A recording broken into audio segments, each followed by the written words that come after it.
Bonjour et bienvenue à On Jase. Martin Lemay avec vous. On va avoir plusieurs sujets aujourd'hui. Canadiens Pingouins ce soir sur les ondes de RDS. Marc Denis sera avec nous ainsi que Guy Boucher. Rapidement, regardons les sujets qu'on a récupérés avec vous. C'est un peu bizarre cette image-là.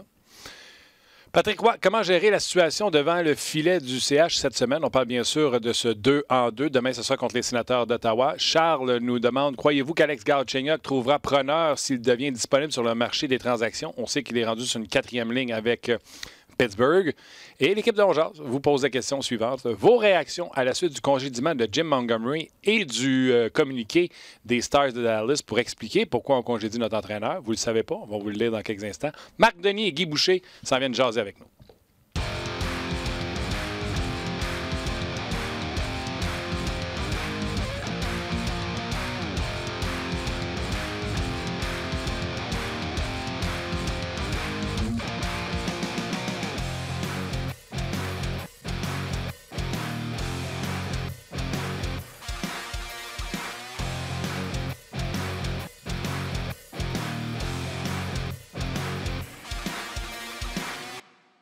Bonjour et bienvenue à On Jase, édition du 10 décembre 2019. Martin Lemay avec vous, en compagnie de Luc Dansereau. Salut Martin. Hello, buddy. Ça va? Ça va bien, ça va bien. Écoute, deux différentes nouvelles ce matin qui ne touchent pas nécessairement le Canadien. On va parler de Jim Montgomery qui a été congédié par les Stars de Dallas. Mais toi-même, tu as écrit un petit message sur Twitter pour saluer. Oui, le départ de Jean Pagé, l'ancien animateur et commentateur sportif Jean Pagé, est décédé à l'âge de 73 ans des suites d'un cancer incurable de la prostate. C'est sa famille qui a inscrit le message sur Facebook ce matin. Je pense parler pour moi, mais je pense parler pour non seulement les coéquipiers, les collègues de travail, mais je pense parler également pour ma génération. Quand on regardait la soirée du hockey, oui. C'était Jean Pagé qui nous recevait et je trouve cet homme-là, pour ne pas l'avoir connu personnellement, mais quand je pense à lui, je pense à prestance, je pense à gentleman parce que lorsqu'il animait la fameuse tribune 110%, il y en a qui l'ont varlopé, puis la fameuse raison de « t'as jamais joué à la game ». Et il est toujours resté calme et poli. Alors, pour moi, Jean Pagé, c'était un vrai monsieur et il nous a quittés à l'âge de 73 ans. Donc, nos sympathies à toute la famille. Et comme j'ai écrit sur mon post, je suis pas mal convaincu qu'aujourd'hui, Jean Pagé aimerait ça que ça vous sensibilise et que tout le monde ait passé son test pour la prostate. Si jamais vous êtes rendu là. Absolument. Donc, salutations à la famille et nos sympathies. Canadiens Pingouins ce soir, le premier de 2 matchs en 2 soirs. Demain, ce sera contre les Sénateurs d'Ottawa. Déjà confirmé par Claude Julien, sans surprise. Comme je disais hier dans le show, il l'a un peu confirmé hier également. C'est Carey Price qui sera devant le filet. On discute de ce match avec notre sommité, Marc Denis. Salut Marc. Salut messieurs, ça va bien? Ça va très bien toi-même? Oui, numéro 1. Écoute, en train de marcher dans les rues de Pittsburgh, de retour... un petit 2 km à peu près de marche vers notre hôtel. Ce matin, c'était assez tranquille à la patinoire. Puis j'ai comme l'impression, là, à chaque année, on dit la même affaire, mais à partir du match numéro 30-32, j'ai comme l'impression que ça va être tranquille bien les matins d'ici la fin de la saison avec l'horaire très chargé de la Ligue nationale de hockey.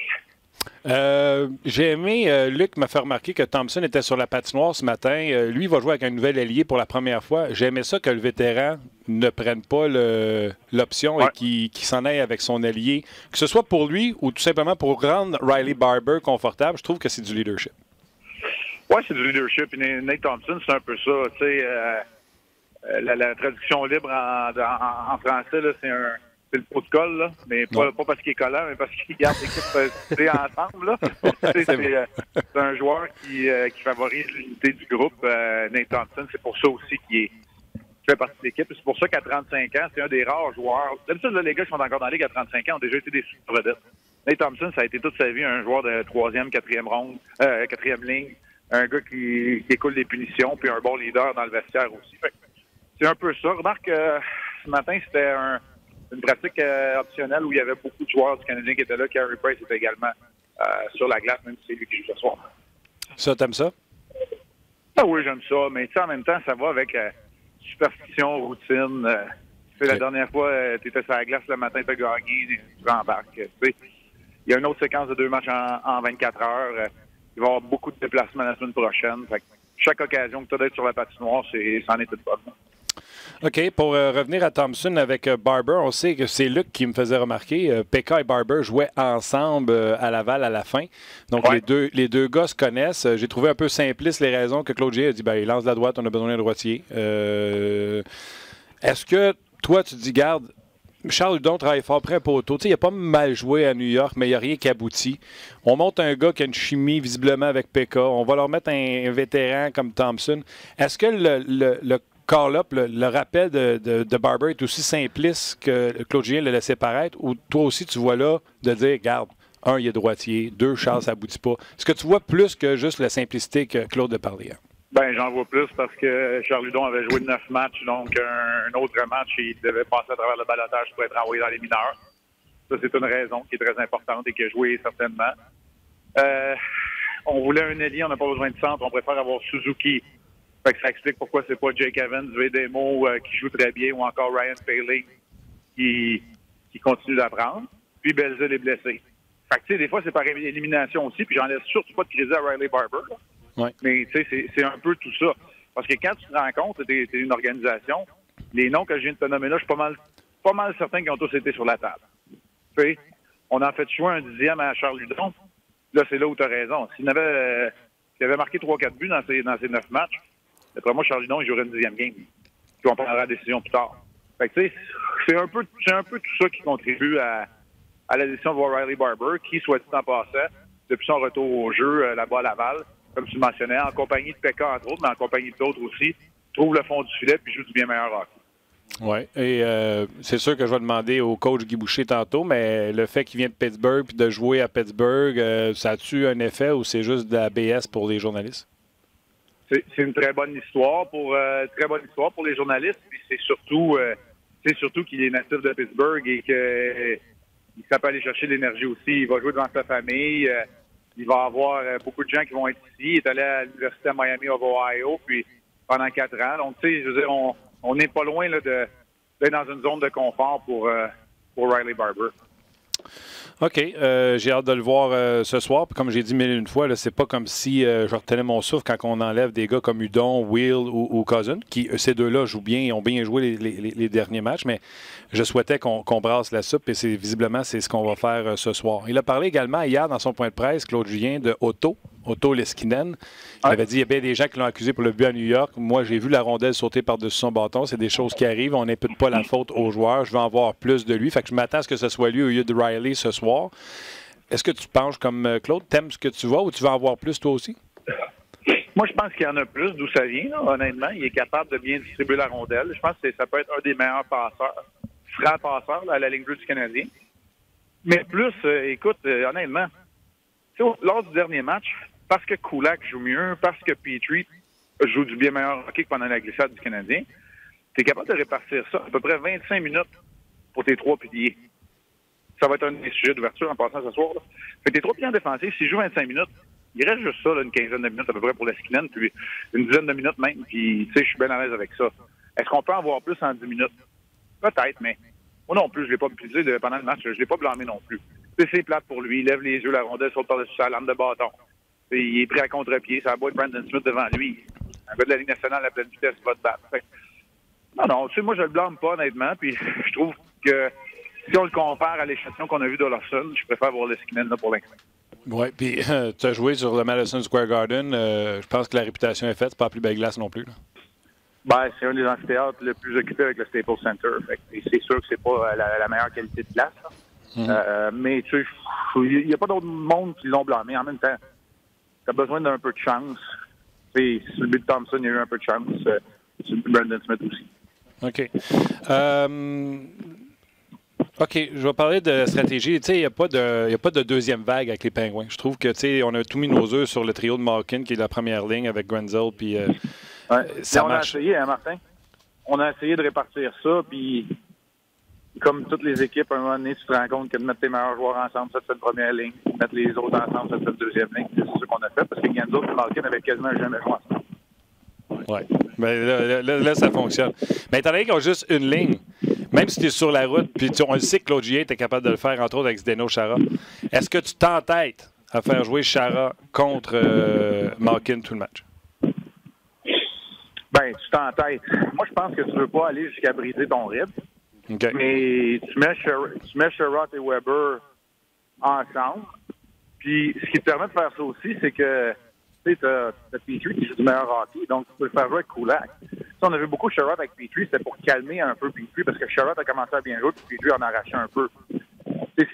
Quand les quatre vont bien, parce que Kulak joue mieux, là, je pense, surtout lors du dernier match, mais dans la dernière séquence, c'est que là, tu un peu un top 4. On s'entend, là? Pour que Kulak soit dans ton top 4 si tu veux gagner dans la Ligue nationale, mais ça te permet de pouvoir confronter Sherrod et Weber le plus souvent possible contre le trio de Malkin et Genzo. J'ai parlé de mon premier sujet d'ouverture là, ce soir. Genzo, c'est mon deuxième sujet. Okay. Dans une équipe où il y a Malkin et Crosby, là, c'est comme lui qu'on oublie tout le temps. C'est clair. Les Penguins ne l'ont pas oublié, ils l'ont récompensé avec un beau contrat.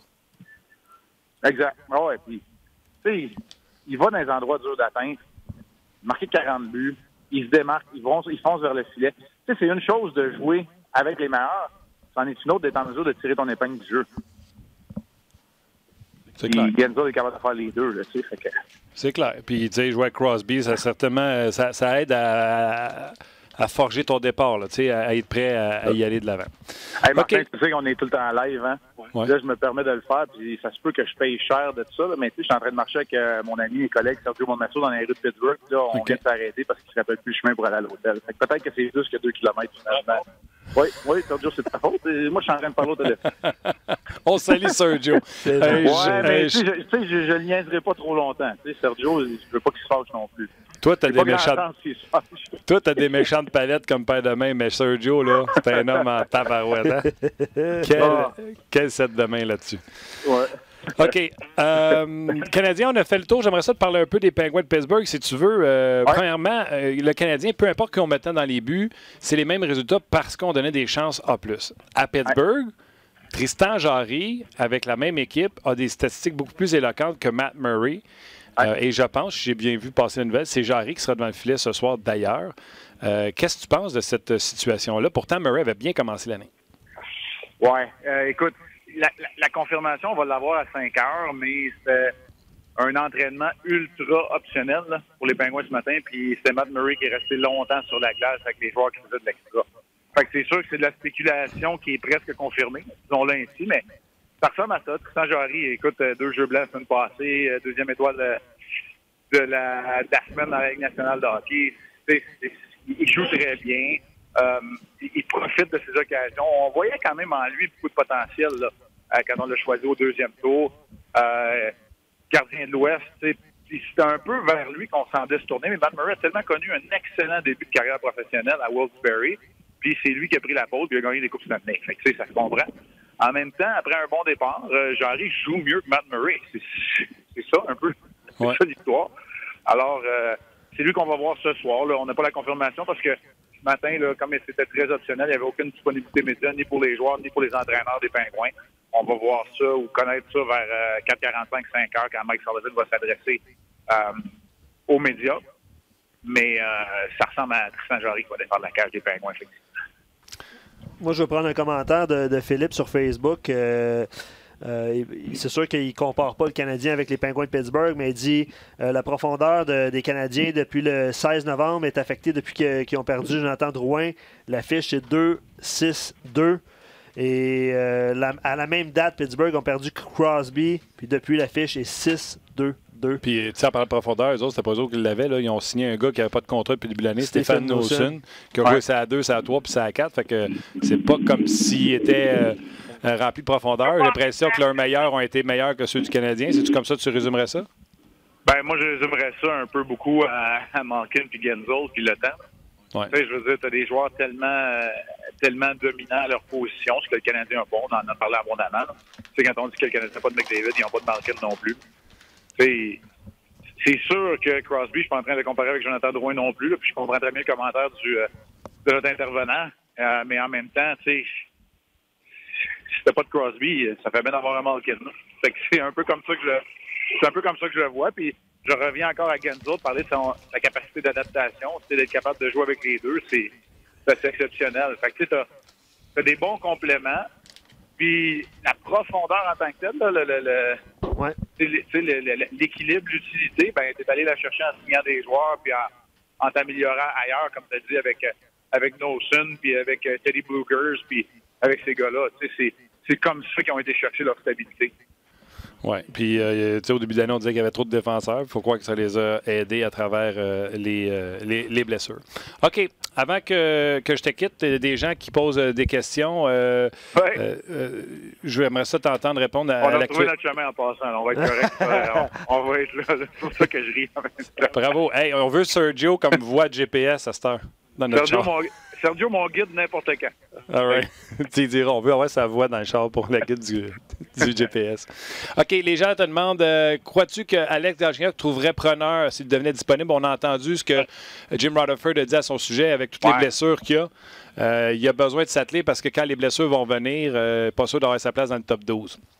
Ben là, il manque Bukestad et Crosby, puis il joue sa 4e ligne à gauche. Fait que ça vous donne la perspective sur ce que Jim Rutherford disait. Moi, je vais être honnête, là, je ne l'ai pas vu assez jouer dans l'uniforme des Pingouins pour juger. Sauf que les commentaires que je reçois, c'est qu'il travaille fort, mais que ça aboutit pas. C'est déjà être sur la bonne piste. Tu sais, quand tu parles d'un gars comme Galchenyuk et qu'on dit que l'effort est là, est présent.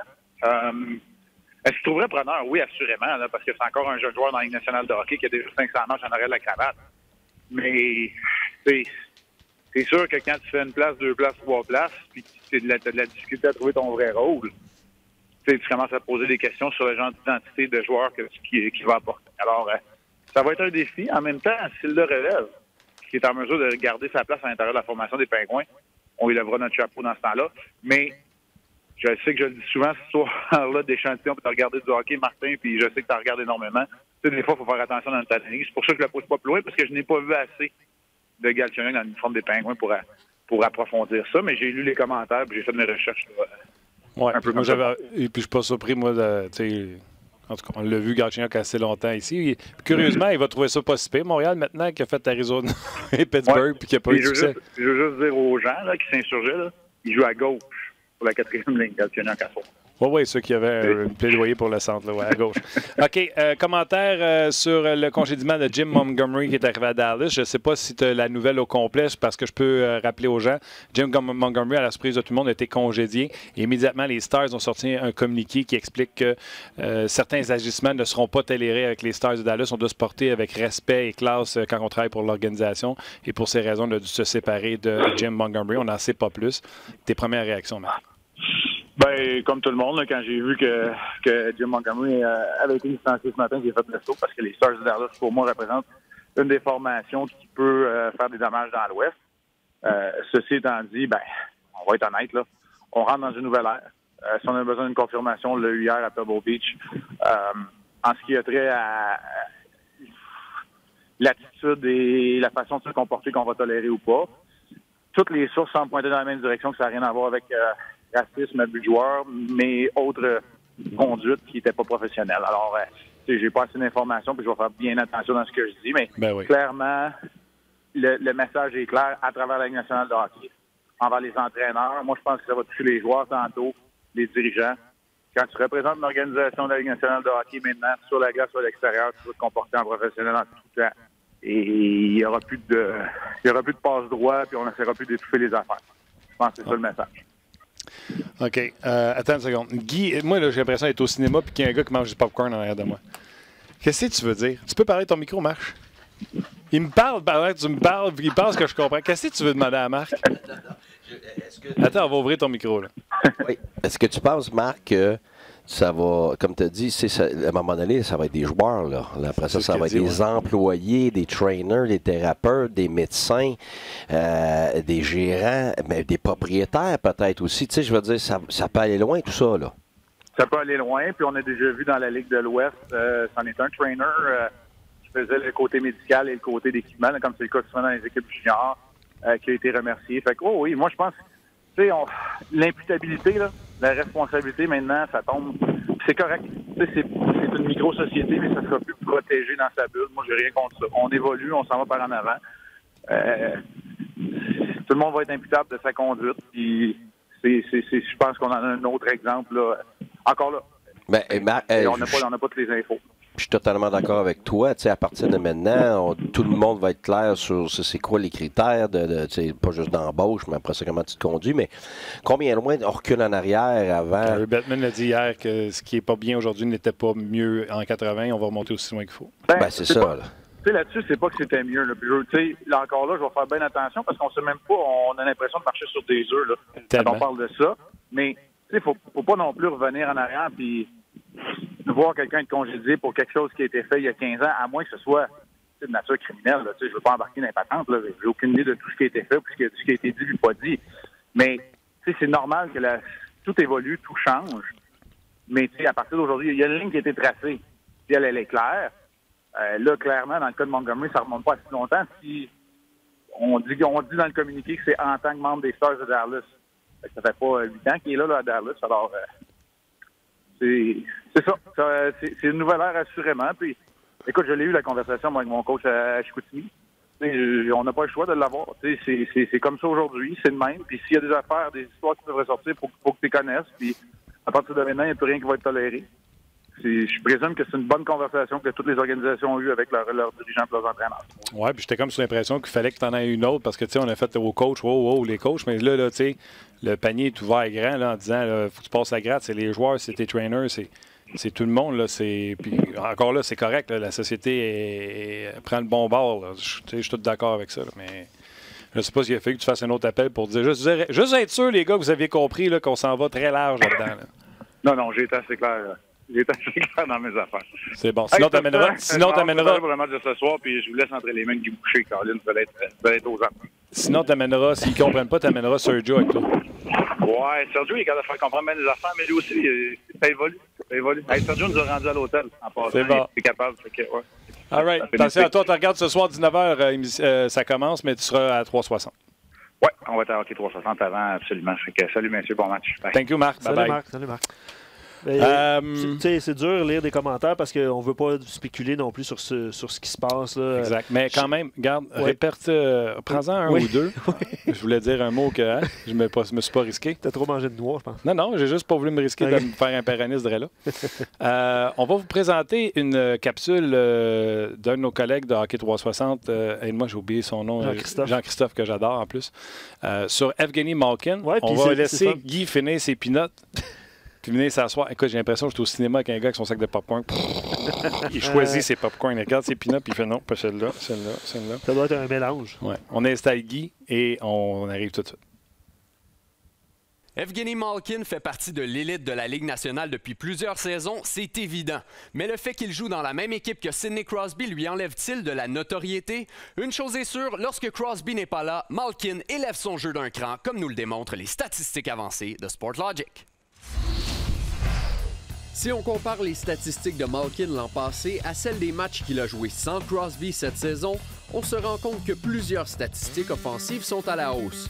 D'abord, il va sans dire que le Russe joue plus souvent en l'absence de son capitaine. L'absence de Crosby fait aussi en sorte que Malkin commence ses présences plus souvent en zone offensive que l'an passé. Malkin obtient également plus de tirs de qualité, comme en font foi ses augmentations au chapitre de la moyenne des tirs cadrés et des tirs de l'enclave par match. La vision du jeu du vétéran de 14 saisons dans la LNH est aussi aiguisée, sinon plus, lorsque Crosby manque à l'appel. Il complète plus de passes en zone offensive et plus de passes dans l'enclave. Vous l'aurez peut-être deviné, tout ça fait en sorte que sa moyenne de points par match est également à la hausse. Et on est de retour et encore une fois, les statistiques le prouvent. Malkin sans Crosby marche tout le temps plus fort. Et l'inverse est vrai aussi. Guy, pourquoi? Bien, c'est très simple. Ah, j'aime ça. Tu peux pas. Ben oui, mais c'est parce que tu peux pas donner. Tu sépares de la glace en deux à la place de la donner en un. C'est la même chose qu'un gars. C'est la même chose qu'un joueur qui, bon, il a, je sais pas moi, 30 goals une année. Tu fais des échanges, tu signes des joueurs autonomes, tout ça. Puis là, whoop, tu as tout remanié tes lignes. Fait que là, à un moment donné, ben, regarde, par exemple, Pajot. Pajot, il passait pas en avant de Torres puis d'Abrassard parce qu'en plus, il jouait contre les meilleures lignes, il était en piqué. Fait que là, on disait sporadiquement un avantage numérique. Fait que là, maintenant qu'il y a toutes les minutes, il y a des débuts, c'est normal. Que Crosby soit blessé ou pas, Malkin joue son 15 à 20 minutes. Il n'y a pas plus de glace. Oui, mais c'est pas le même. Parce que he's the guy.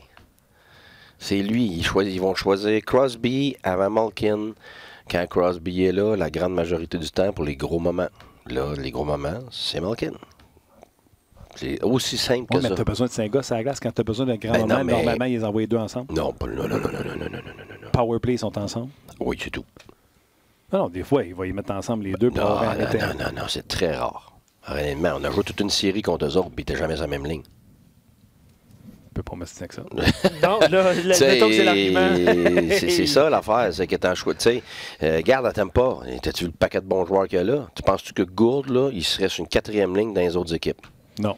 D'ailleurs, quand il jouait avec Pointe, c'est là qu'il a fait ses points. Quand on a décidé d'envoyer Pointe avec Stamkos, Gould de ramasser les points d'un gars de 3e ligne. Exactement. Donc, est-ce que c'est parce qu'il est moins bon quand Stamkos est là? Est-ce qu'il est moins bon quand, je sais pas, n'importe quel Pointe est là? Non.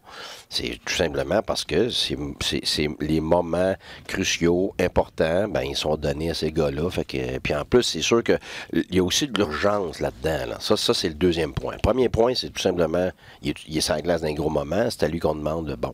Mais l'autre chose, c'est est-ce que ton joueur va, dans un contexte comme ça, est-ce que c'est un gars qui va vouloir prendre cette pression-là? Parce qu'il y en a qui s'écroulent dans ces moments-là. Il y en a d'autres qui disent « Oh, wow! » Puis ses contrats n'est pas capable de gérer ça. Puis il y en a d'autres que c'est le contraire. Ils veulent le spot. Ils veulent le spot, puis c'est ce que ça démontre. C'est que ce gars-là veut ce spot-là. OK. Plusieurs sujets, Guy, à jaser. Petite préparation. Hier, Claude Julien a parlé de Max Domi. On en a parlé ensemble la semaine passée. Tu nous expliquais à quel point ce gars-là voulait plus que les autres. Puis c'est certain que c'était pas du boudage, etc. Ouais.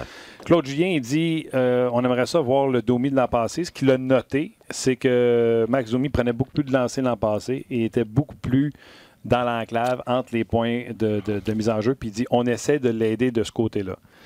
À part d'idée d'aller entre les points de mise en jeu, qu'est-ce que tu peux faire comme coach pour l'aider? Moi, je suis d'accord avec lui par rapport à l'année passée, tout ça, mais on a parlé à 3,60 hier. Les statistiques avancées, là, on a accès à ça. Là. Ouais. Fait que, tu regardais ça, là? Oui, mais c'est un parti du tout. Là. Okay. Moi, je regardais jamais ça. C'est un outil, mais c'est pas habit du hockey, là, pas pantoute. C'est pas du tout. Là. Mais ça donne un outil parmi tant d'autres pour te donner une information. Mais moi, c'est toujours une information à long terme. De toute façon, moi, les statistiques, comme je te l'ai dit 1000 fois, là, c'est dans le passé. Il faut que tu joues à ton gars aujourd'hui, puis il faut que tu lui donnes la chance d'être bon aujourd'hui, même s'il n'a pas été bon hier, puis ainsi de suite. Tu dirais que c'est des tendances? Ben, c'est ça. Mais justement, c'est des tendances sur un échantillon valide. Tu sais, quand tu es en statistique, la première chose, tu sais, comme mettons, on en discutait hier, Carey Price, à tous les ans, c'est récurrent, il y a un mois, attends une minute, là. Si tu prends 12 saisons, je parle pas de lui, là, je parle de n'importe quel joueur, tu prends 12 saisons, puis tu te dis, hey, les 2 dernières saisons ou les 3 dernières saisons, tel mois, ouais, mais c'est pas un bon échantillon. Statistiquement, c'est même pas valide. Okay. Fait que tu comprends, là, tu sais, j'aime ça comme coach, ça veut dire que tu gobes pas, en guillemets, tu gobes pas tout ce qu'on te donne en stats. Ben non, tu sais, moi, je vais arriver, là, puis mettons, j'ai 12 sortes de stats par rapport à un joueur, fait que là, tu le classes ici, tu le classes là, tu le classes là, tu le classes là, tu le classes là. Là, après ça, tu regardes, OK, mais là, c'est sûr que tu vas avoir des tendances, mettons, après 10 matchs, 15 matchs, 20 matchs. Tu compares ça des fois à l'année d'avant, avec qui il jouait, dans quel contexte. Fait que là, il faut que tu compares des bananes avec des bananes. Tu sais, à un moment donné, c'est, ouais, tu sais, comme tu viens de dire, Crosby, tu sais, là, il est pas là. Mais là, Malkin est bon. Ben oui, mais ça s'explique aussi, tu comprends? Fait que, à un moment donné, en anglais, on dit, puis ça, je vais t'oublier de dire en anglais, là, tu sais, in a problem with common sense, sometimes it's not very common. Ça veut dire que... problem with common sense is not very common. Ouais, ça veut dire des situations qui arrivent... Ben, je sais pas comment le traduire exactement. C'est ça qui est dur, c'est pour ça que je ne veux pas le traduire, c'est que le bon sens, c'est pas donné à tout le monde. C'est ça. Écoute, ça se traduit tellement mal. Le bon sens, pas toujours du bon sens. En tout cas, si vous êtes bon sur nos pages, allez-y. Écoute, c'est atroce comme traduction, mais regarde, on essaye. Ce que ça veut dire, finalement, c'est qu'à un moment donné, tu sais, il faut laisse faire la maudite statistique, là. Ça fait-tu du bon sens, ça fait pas du bon sens?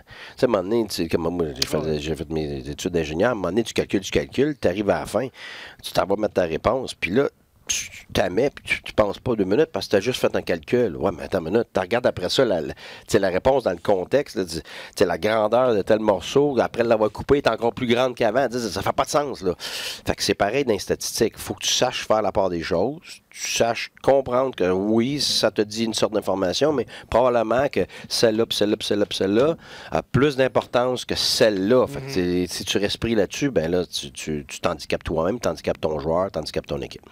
Mais oui, c'est de l'information. Où est-ce qu'on allait avec ça? C'est parce qu'on était parti avec Stats avancés avec Domi. Bon, ça disait qu'il y avait le même nombre de lancers que l'année passée de l'enclave. Moi, j'ai amené une théorie, personne n'a parlé pour Domi. Il y avait Shaw qui jappait aussi fort que lui sur la glace, puis qui allait chercher Puck d'un coin. Oui, mais moi, j'en ai une autre. C'est que moi, je trouve qu'il y a vraiment une boîte à outils avec plusieurs choses dedans. Et il y a du talent, absolument. Mais moi, cette année, il a l'air d'un gars qui joue pour lui-même? Ben, pas pour lui-même.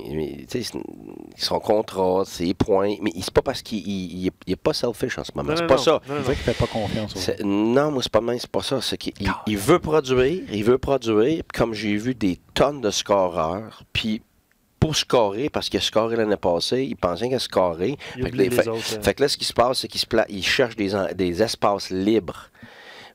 Puis là, il lance des espaces libres. Mais tu sais, est-ce que ce lancer de l'enclave est à 3 pieds du but? Il est à 15 pieds. C'est pas même lancé du tout. C'est peut-être libre, mais c'est peut-être loin. Oui, mais pour moi, ce que je trouve qu'il faisait beaucoup plus l'année dernière, c'est un petit peu ce que Gallagher fait. Il y a ça dans sa boîte à outils. Il y a de la haine, il y a du chien.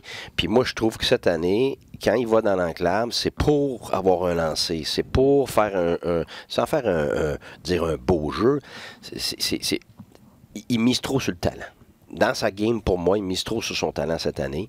Alors qu'il y a l'autre, tu sais, il y en a qui ont juste ça, là. Je n'aimerais pas de nom, mais il y en a, regarde, ils n'ont pas de grit, ils n'ont pas de haine, ils sont pas forts physiquement. Lui, il en a. Et puis, la grande majorité des scoreurs, là, ils font quelques beaux buts, mais le reste, là, c'est tous des pas beaux buts, là. C'est des rebonds, c'est des garbage, c'est ça. C'est un tip, une déflexion, rebound, deuxième essai, troisième essai, tout ça. Moi, personnellement, c'est ce que je trouve qu'il y a moins que l'année passée. Pas dans le reste de la game, tout ça. Moi, regarde, je trouve que ça ressemble. Mais je continue à appuyer sur ma théorie, même si tu ne veux pas me donner raison. Là, j'ai quoi ta théorie? D'ailleurs, les gens... Je t'ai pas dit que tu n'as pas raison, j'ai rien dit. Il y en a qui disent que je t'inviterai plus parce que tu n'es jamais d'accord.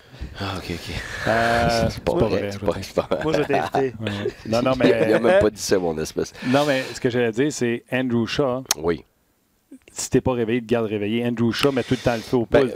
Domi, je suis d'accord. Tu regardes, je suis d'accord avec toi.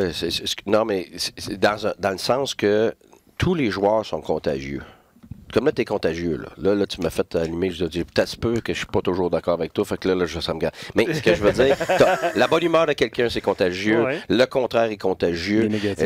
Quelqu'un qui inspire les autres, c'est contagieux. Bon, tout ça. Fait que oui, plus tu as de gars qui payent le prix, qu'est-ce que tu penses qui arrive? Ça fait en sorte que ceux qui d'habitude ne payent pas le prix vont payer le prix.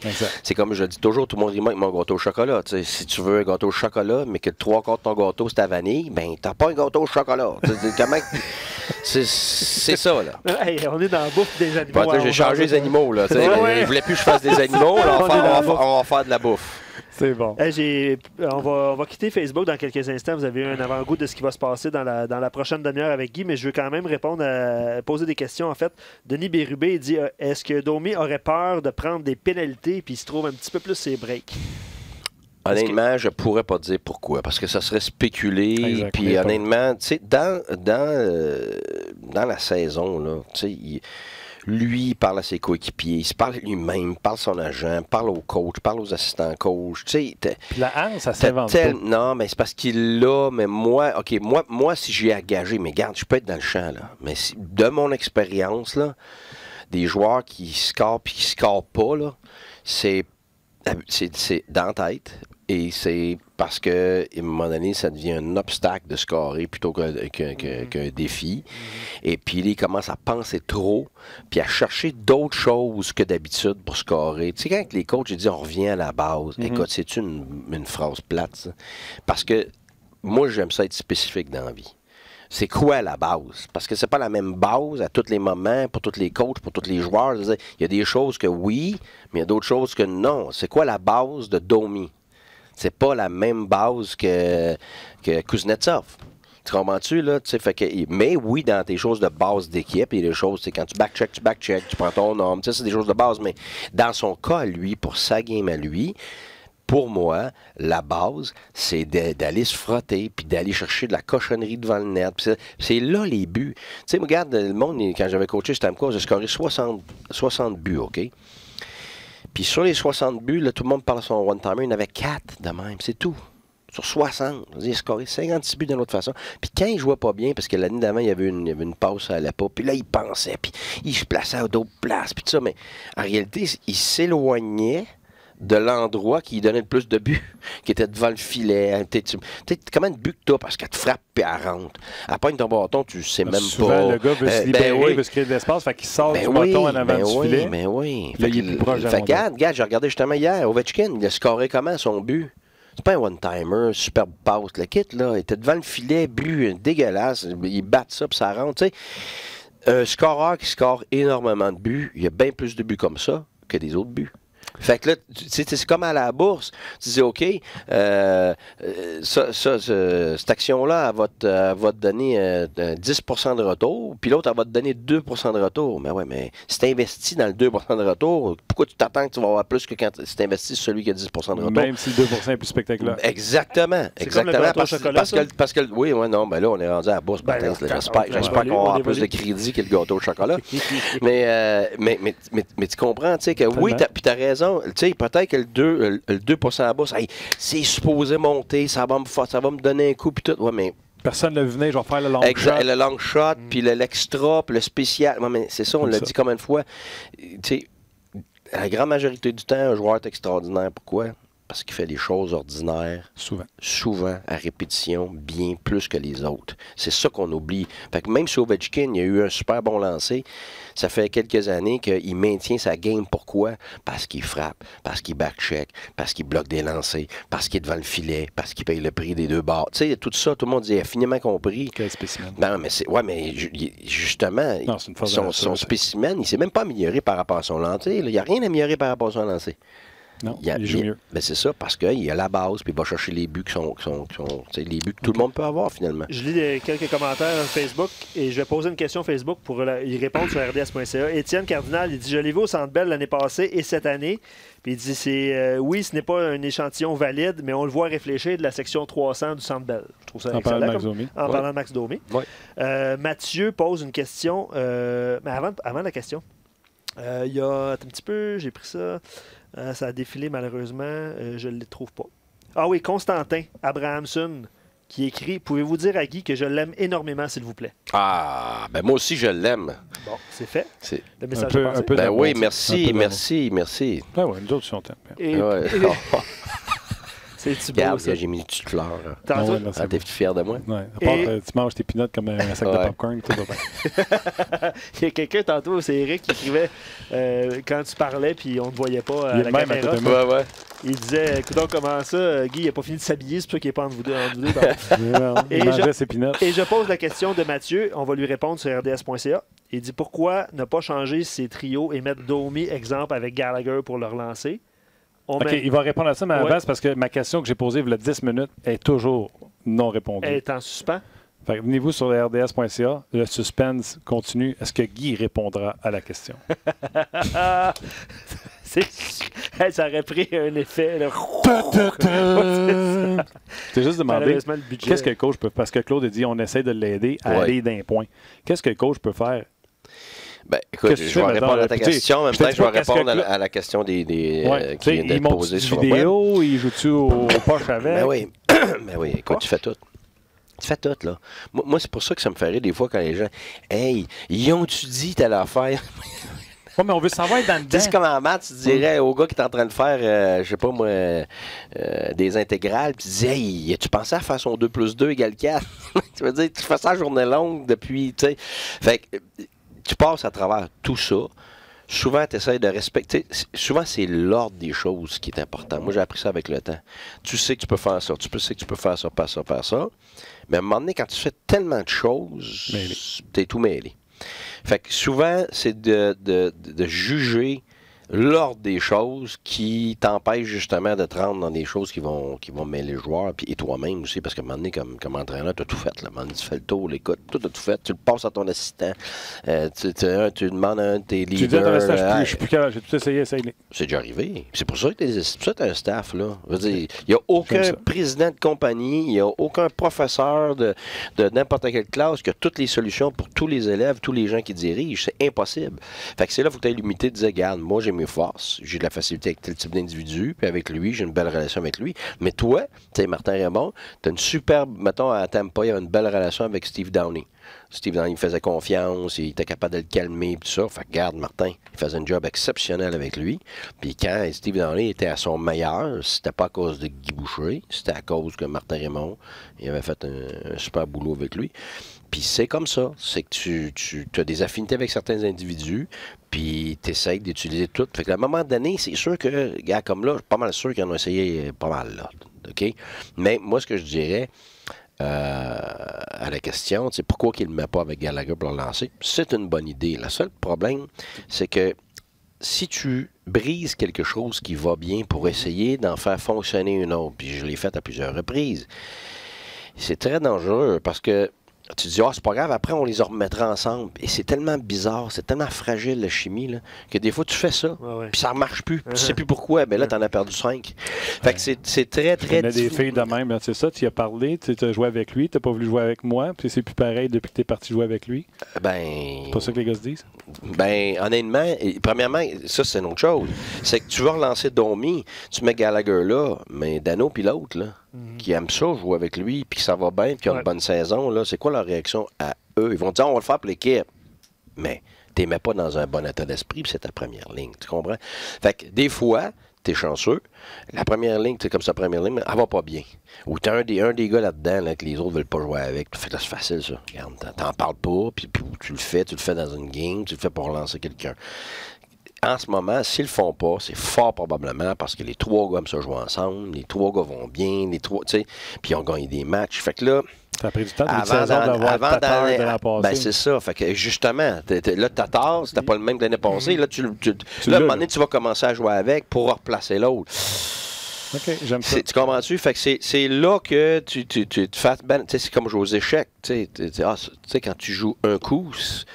C'est pas juste un coup isolé. Là, tu viens de changer complètement ce qui se passe pour les prochains 5, 6, 7, 8 coups. Fait que c'est pour ça que si ça n'a pas été fait encore, je soupçonne, mais prenez-moi pas au mot, mais je soupçonne, c'est parce que les 3 autres, ils trippent ensemble, puis ça va bien, puis les autres, ils pensent que c'est ça qui les fait gagner. Fait que, tu sais, un sûr pour un peut-être...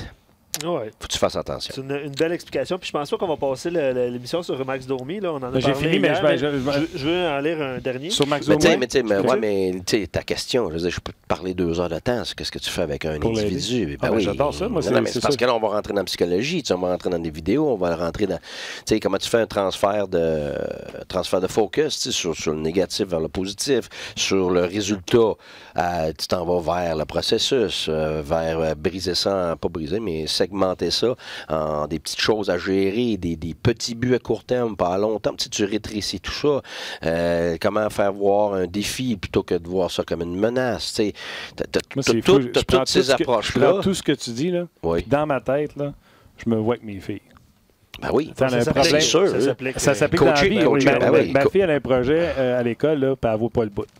Là, quand tu as dit, là, mets-y des petits morceaux. OK, commence par aller à ta récupération. Ouais. Ramasse l'information, ça c'est un. Je ne stresse pas avec le reste. Le résultat final, il faut que son projet soit fini. Là, elle, je ne réussirai pas, je ne suis pas bonne. Ouais. Ah oui, tu sais, ma fille, justement, un examen de physique, mon épouse était en train de l'aider, puis tout ça, puis, tu sais, elle paniquait, là, hey, j'ai tout ça, puis elle a eu un gros tournoi de soccer, écoute, elle n'avait pas le temps. Fait que, elle était en train de faire un problème, mais elle était déjà en train de paniquer sur l'autre 5e problème qui est le problème le plus dur. Puis tu peux juste le comprendre. Si tu as compris ça, ben oui, mais c'est ça. Ouais, mais c'est ça. Fait que tu peux pas t'attendre à comprendre le dernier si tu n'as pas compris le premier. Fait que il faut que tu fasses ta première étape en premier. Juste ça, là, écoute, là. Ça s'applique à n'importe qui, dans n'importe quel domaine, ça. Fait que, tu sais, c'est la même chose avec ça. Lui, en ce moment, c'est OK. Est-ce que tout va mal? Non. Écoute pas tout le monde, écoute pas la pression autour de ça. C'est quoi, qu'il y a eu autant pour parler sur Domi dans les derniers jours, parce que il me semble que c'était pas si mal vendredi. T'as raison. Non, c'est juste que là, il n'y a pas la même production. Puis lui, il démontre des signes d'impatience par rapport à son jeu. Fait que là, évidemment, tout le monde saute là-dessus. Là, mais tu sais, OK, là, il faut que tu fasses la part des choses. Tu dis, OK, sur 20 choses qui sont primordiales pour sa game, on va le compter. Moi, j'ai fait ça, je sais pas combien de fois. Là. Je dis, OK, tu sais, je me rappelle un joueur, c'était Eric Nielsen, OK? C'était un batteur à Rimouski, puis c'était un tough, une des meilleures personnes que j'ai rencontrées. Puis c'était le protecteur de Sidney. Sidney vivait avec, Crosby, puis tout ça, OK? Puis, il venait voir, là, il dit, là, j'ai plus confiance en moi, Puis c'est là, tu sais, que je t'avais dit, il y a 3 choses. Tes attentes, ta préparation, puis après ça, tu as l'objet de ton évaluation. Tu t'évalues selon quoi? Fait que parce que là, il faut que tu valorises des bonnes choses pour te sentir bien. Fait que, tu sais, Domi, il valorise probablement juste scorer en ce moment, ce qui est quasiment toujours le problème avec un scoreur. Il peut tout faire bien, sauf qu'il ne score pas, dans sa tête, il est pourri. Puis lui, ça va être scoré au complet. Il doit calculer les passes également, parce que c'est pas juste un buteur. Ben oui, c'est ça. Fait que là, Eric Nielsen, je dis, OK, Eric, qu'est-ce qui va pas? Ah, il dit, mes mains, là, il dit, j'échappe la rondelle, je suis pas capable de jouer quelqu'un. Il dit, je suis pourri. Mais voyons donc, t'es pourri. OK, on fait le tour, là. Je dis, OK. T'es un batailleur dans le temps, il n'y a plus de ça, là, mais t'es un batailleur, tout ça, OK, t'as-tu mangé une volée? Est-ce quelque chose? Ah non, j'ai torché tout le monde, puis OK, parfait, puis c'était vrai. All right, j'ai dit, tu finis tes mises en échec, je regarde de loin le gars avec le plus de mises en échec de l'équipe, puis le match d'avant, dans lequel il se sentait pas bien, comme il y avait comme 9 mises en échec, tu sais. Puis des percutantes, là, tu sais, OK. Tu backcheck-tu? Écoute, c'était incroyable comment il travaillait, ce gars. Il backcheckait comme un fou. OK. T'as-tu fait des erreurs monumentales sur le backcheck pour prendre un mauvais gars? Non. Tu drives le net? Ben oui. OK. Tu screens devant le net? Oui. Tu gagnes tes batailles? Ou sur le bord de la bande, tu sais? Un contre un? Oui. Écoute, on était là. Puis à un moment donné, puis j'arrêtais pas, je faisais exprès, là. J'en mettais. Tout ce que j'avais dans la tête, là. Oui, puis il n'y avait pas un seul nom. Fait que là, à un moment donné, t'es rendu à peu près 30 affaires, là. Fait que là, j'ai dit, attends une minute, là. On va écrire les 30. Puis après ça, moi, j'écrivais. Puis après ça, j'ai dit, fait que t'as eu de la misère 2 fois parce que t'as perdu la rondelle et essayé de jouer quelqu'un. J'ai dit, là, si c'était un examen, là, tu te donnes combien? Là, il est parti à rire. C'est comme réalisé. Ah oui. Ouais.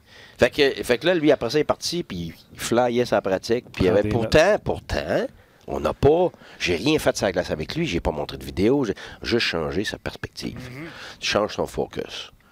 Parlant de même gars, même atouts, même game passé, il n'y a rien qui avait changé. Là. On était assis là, dans un petit mini-bureau. Je me rappelle, il y avait encore les escaliers. Non, on était dans un bureau, c'est ça. Parlant de perspective, puis je reviens sur Domi parce que c'est le cas sur lequel on s'attarde aujourd'hui. Là. Mais les gens ont l'impression qu'ils trichent. Parce que écoute, c'est sûr qu'un gars qui veut faire des points, un scoreur, tout ça, quand il cherche à faire d'autres choses pour essayer d'avoir les résultats, il va essayer il va essayer d'autres choses qu'il ne fait pas d'habitude. Puis c'est sûr que oui, habituellement, oui, j'avoue, mais je peux pas dire, moi, c'est un tricheur. C'est un tricheur, là, je ne vais pas nommer de nom, là, mais écoute, là, un tricheur, là, un vrai... C'est pas ça. Puis il reste pas dans les nationales longtemps. Moi, je sais son numéro. Non, tu serais surpris. Quand un gars score 30 goals, là, les gérants, puis les partisans, les partisans, puis les ci, puis les ça, ils en excusent pas mal. Puis là, t'es poigné que ça après. Parce qu'après ça, pour la culture de ton équipe, c'est vraiment pas bon. Tu dis, ouais, mais il score des buts. Oui, mais il fait rien d'autre. Puis là, puis t'assois des gars sur le banc parce qu'ils backcheck pas. T'assois des gars des bancs parce qu'ils bloquent pas de lancer. Mais lui, c'est pas grave parce qu'il score des buts. Tu sais ce que ça donne comme culture d'équipe, ça? Zéro. Les joueurs, après ça, respectent plus l'entraîneur. Puis là, l'entraîneur, il se fait foutre dehors. Puis blablabla. Ça, ton prochain directeur gérant qui va te dire ça sur ton gars qui score 30 buts et qui ne backcheck pas? Tu diras ça, c'est bon dans un pot de hockey. Hein? Avoue que c'est bon. Puis là, il va dire, OK, c'est correct. Tu peux en faire un paquet de poules parce que t'es plus ici. T'es dehors. OK. Je veux continuer un peu sur la ligne de la chimie des trios. Tu parlais tantôt avec Gallagher, Tatar puis Dano. On rappelle Riley Barber. Claude Julien a mis les attentes très basses. On disait, c'était un ailier droit, on avait besoin d'un ailier droit. Ça, c'est vraiment pas beaucoup d'attentes. C'est quand même l'ailier droit qui joue avec Mathieu Péka en bas. Fait que toi, comme coach, quand tu le rappelles, as-tu tendance, as-tu le goût de les mettre ensemble parce qu'ils se connaissent, qu'il y avait du succès en bas? Et l'autre chose que j'ai aimé ce matin, je n'ai parlé avec Marc tantôt, Nate Thompson est embarqué sur l'optionnel. Lui, c'était sa seule occasion de rencontrer Barber à la patinoire, de se parler. Moi, je suis convaincu que c'est pour ça. Ne connaissant Nate, là, c'est ce que je pense aussi. C'est absolument. Parce que lui, il arrive prendre le break puis laisser le Barber y aller. Il a dit non, on va jouer ensemble la première fois à soir. Je suis convaincu 100%. Ça, c'est du Nate Thompson. Là. Ben, je dirais pas en québécois. Tout, c'est ça. Tout quoi? Je comprends pas ce que tu dis. Là, j'ai expliqué. Non. Je comprends pas ce que tu dis. Je peux pas, il y a toi entre. OK. C'est Nate Thompson, tout... Ah, OK. OK. Expression québécoise qu'on ne peut pas dire en ondes. C'est bon. Mais c'est bon, c'est du positif. Là. Oui, j'adore ça. Non, mais Nate, écoute, c'est en plein genre de personne qu'il est, puis c'est pour ça qu'il apporte... c'était vraiment un apport que les gens peuvent pas voir, mais qui est extrêmement précieux. Je suis très d'accord, puis je voulais juste t'en faire parler. Prends ton tableau, s'il te plaît. Bon, un tableau. J'explique aux gens. Les Penguins de Pittsburgh, présentement, ont beaucoup de blessures à la ligne bleue et ont 4 droitiers en santé. Et Sullivan a décidé de faire jouer Christopher Le Temps à gauche. Ouais. La raison, c'est évidemment, c'est le meilleur patineur, le plus talentueux, le plus polyvalent du quatuor. Le Temps a dit, quand je jouais avec Dumoulin, je me ramassais toujours à gauche en zone offensive, mais défensivement, et pour mes relances, j'aime mieux être à droite. Offensivement, pour garder la rondelle à l'intérieur de la zone, c'est plus difficile d'être du mauvais côté parce que tu es de ton revers. Absolument. Certains gars n'ont pas l'habilité ou ne sont pas confortables pour le faire. Moi, j'aime ça. Puis il dit en sortie de zone, si tu n'as pas la rondelle sur ta palette, tu es pris sur ton revers, donc tu ne vois pas le jeu au complet. Tandis que si je suis à droite, même si je suis avec la rondelle ou sans la rondelle, je ne suis pas sur mon revers. Bref, peux-tu imaginer ça pour les gens? C'est parce que tu es ouvert au jeu. Tu sais, je veux dire, va te donner que ce soit... Je veux le voir en offense. C'est juste que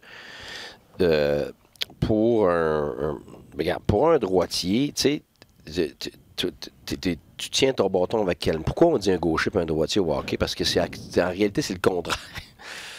Tu sais, on dit un gaucher, mais... Tu as son hockey dans sa main droite. Ben, c'est ça.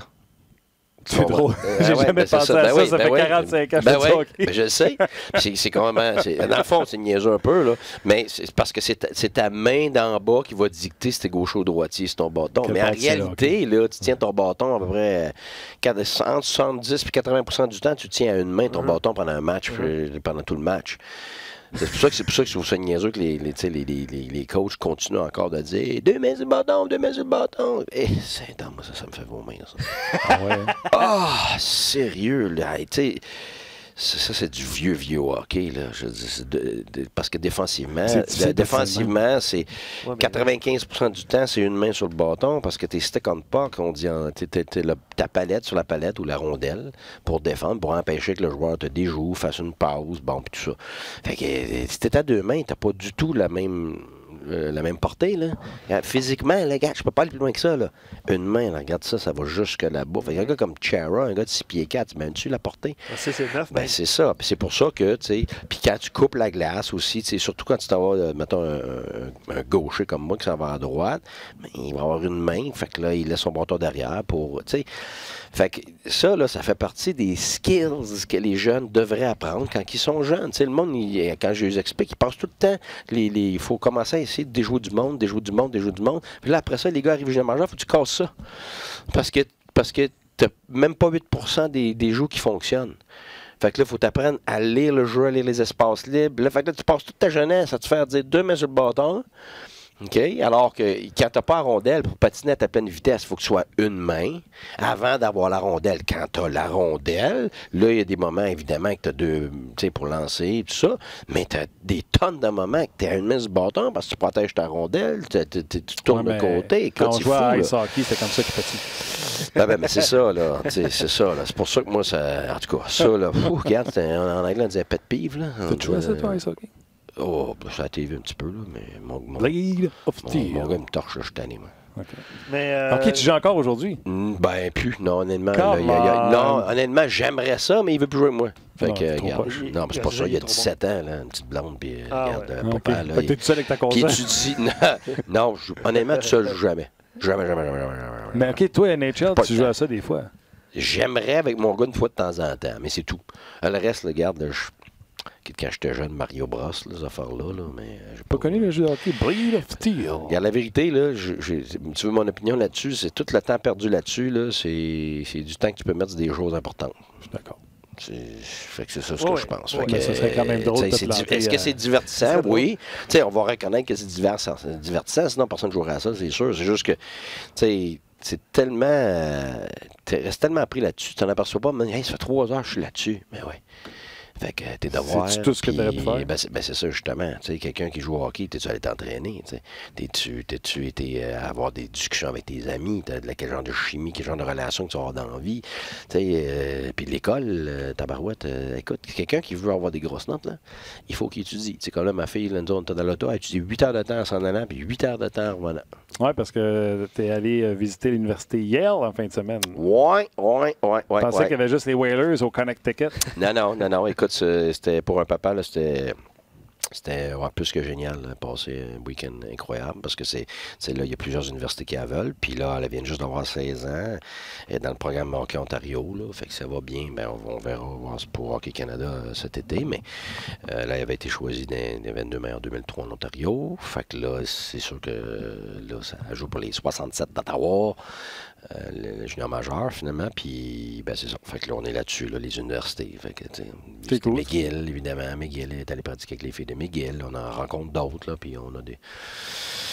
c'est ça, mais oui, c'était énorme, là. Comme voyage, j'étais abasourdi. Écoute, j'en ai vu d'université, j'en ai visité, là, mais là, j'ai compris pourquoi que... 300 ans. Oui, écoute, c'est 1701 que cette université-là a commencé. Puis, honnêtement, c'est une ville dans une ville, là. Ouais. Wow! Écoute, c'est des pierres de ce temps-là. Puis même quand ils vont remplacer du bois, ils vont le remplacer exactement comme il était dans le temps. Écoute, le gymnase, ça n'a pas de bon sens. C'était incroyable. J'en revenais pas. Puis moi, c'était la philosophie en arrière de ça. Je pensais que c'était une université, élitiste, énorme, impersonnelle. J'étais complètement le contraire. T'es arrivé là, puis ils nous ont expliqué que il y a probablement juste 5000 étudiants au baccalauréat dans toute l'université. Okay. Alors que, je veux dire, des grosses universités, c'est 40 000, 30 000, même à Montréal, whatever, McGill va en avoir une quarantaine, trentaine, je pense, en undergrad, en tout cas, au bac. Puis 5 000, puis il y en a encore maintenant 5-6 000, je pense, comme maîtrise et doctorat, puis tout ça. Puis la manière qui rentre les gens là, c'est pas juste avec les notes, là.